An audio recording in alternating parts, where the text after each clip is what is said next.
Hi, I'm Roger with Minuteman Heating and Air. How long should a central heating and air system last in Texas? The central air conditioning system is the most common type of air conditioner found in the cities of North Texas. Providing the most even cooling, central air circulates cool air through the home using ducts and registers.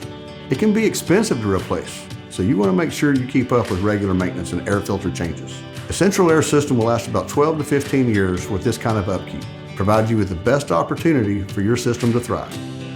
Partner with Minuteman Heating and Air to help your system reach its fullest potential.